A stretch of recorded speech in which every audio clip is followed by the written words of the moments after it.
Hey, it's Brock here with Rock Hill Farms, and I'm out here today to do a little bit of concrete work. If you've been following along, we're setting a Quonset hut right back here and using these giant construction blocks as a foundation. I did my best to get those blocks perfectly straight and perfectly level, but the blocks are inconsistent and there's just a little bit of variation, and I think it's too much variation to just set the wall of the building there. So we're gonna put a 3-inch cap all the way down this, and we've built forms on top of the blocks to do it with. Here are our redneck concrete forms. I just cut plywood, screwed it into the block with Tapcons on the sides and up here because there's gaps in this raised area. Unlike the block, we made sure that this is perfectly level. We set the first one with the transit level, and then we used a 6-foot level along this. Then periodically we checked it again with the transit level to make sure that this outside form is perfectly level, and we're going to level off of it back this way. Couple issues with doing this. Number one, there are places where this is really thin. So I was very selective about getting a high quality concrete that could be poured thick and very thin. What it is actually a rapid set mortar mix. And this stuff hardens harder than regular concrete, and you can drive on it within an hour. But that rapid set means you only got 15 minutes where it's workable, so you've got to be moving when you put this in. This block is irregular. It doesn't fit perfectly together where the blocks join, so there's gaps that even this thick mortar mix could run through. So step one is use the Great Stuff expanding foam to seal up all our gaps. First time I've seen these new tips on the expanding foam cans. Pushes out, got a green mark, in it has a red mark. I wonder if that means you can actually use it a second time. I've never had much luck doing that.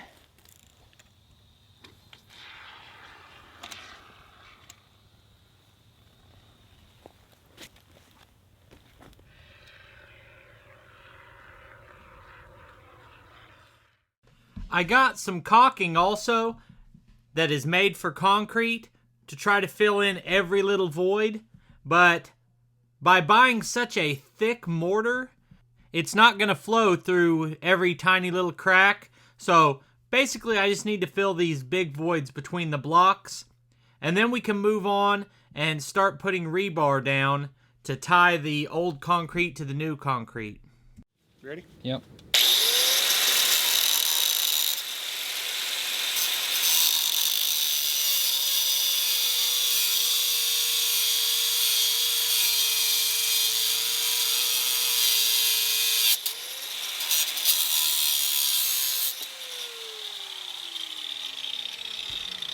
You can edit that part out. And that's how it's done.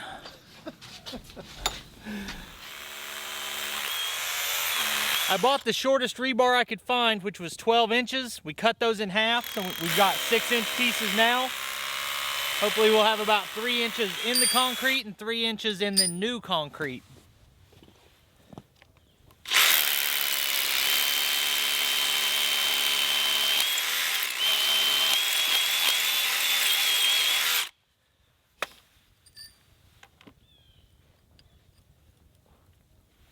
That's gonna work.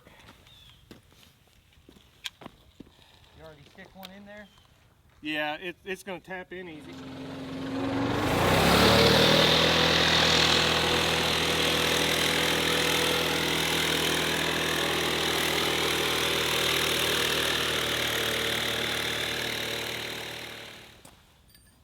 I got it. Oh. I was waiting for you to squirt some down in there to. I'll go get the level.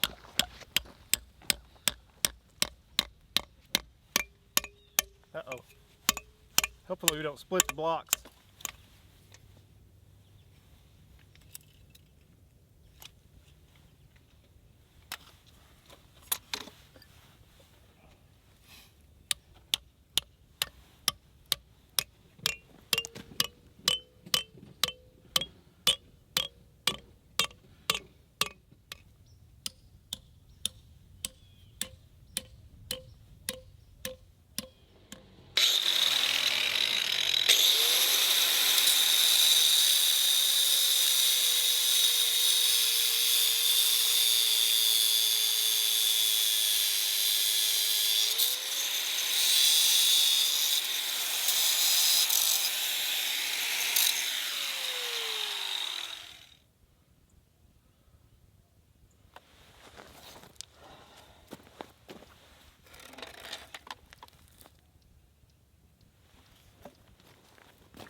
the prep work is going faster than I thought it would, and I think the only things we have left to do are paint on the primer and then start mixing cement.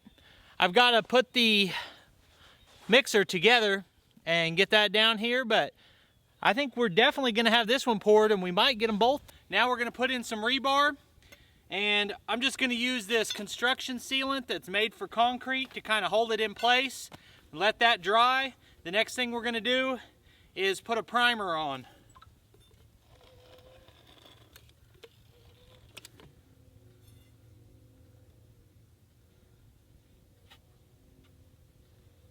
I think we've got a little bit of long rod and we've got a bunch of short ones. I think I'm going to put the rest of the long ones spanning in between blocks and put the short ones in the middle. Or somebody's going to.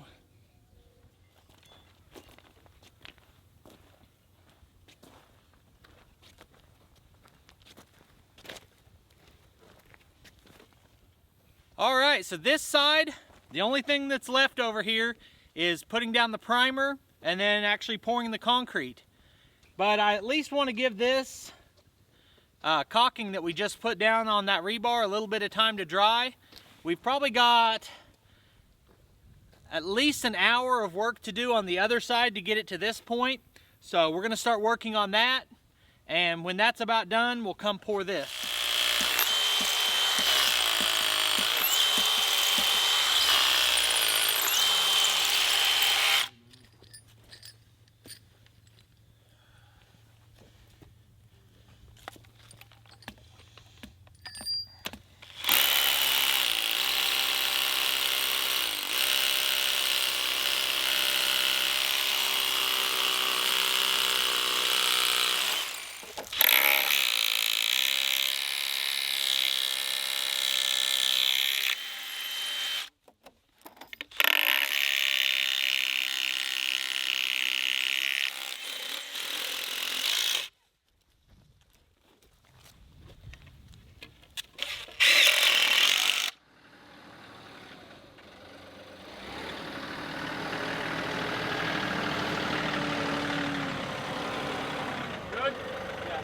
Slowly.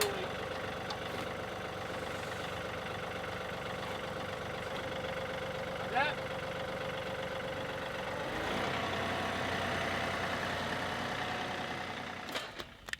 All right, so we're getting ready to paint the primer on. It says you want to pour concrete within ideally 15 minutes of putting that primer down.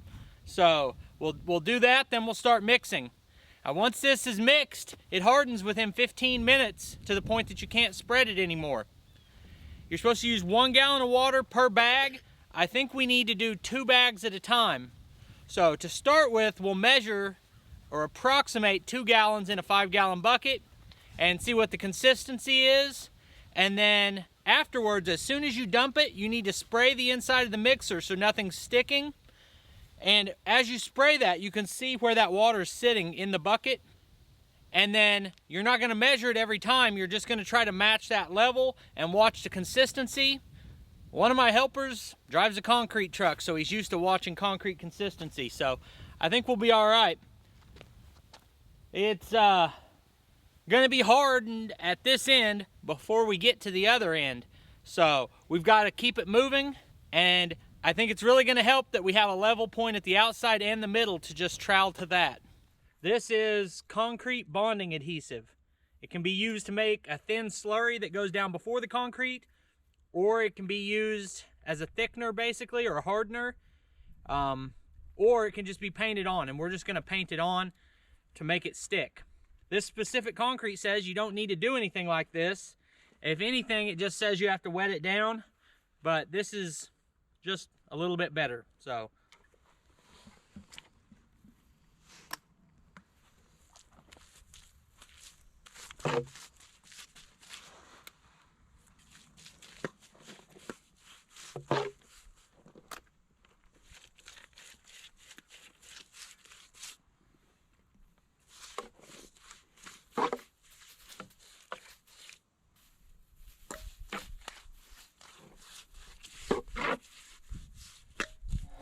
we'll have to find a knife, a utility knife out of the shop.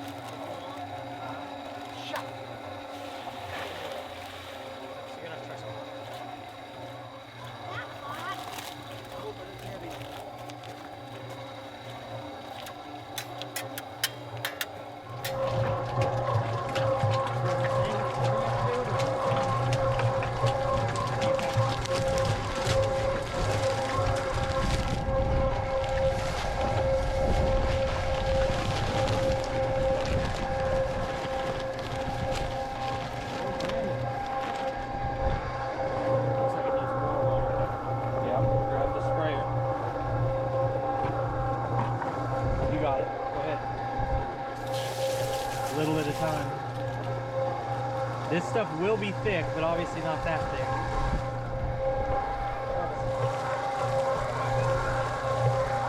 Okay.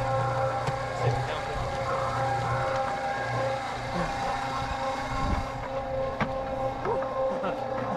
Here comes Brandon. No, a lot closer.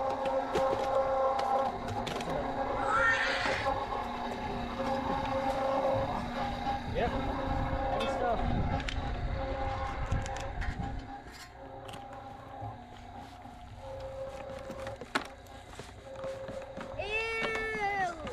Put it all in there. Keep it on this one block though.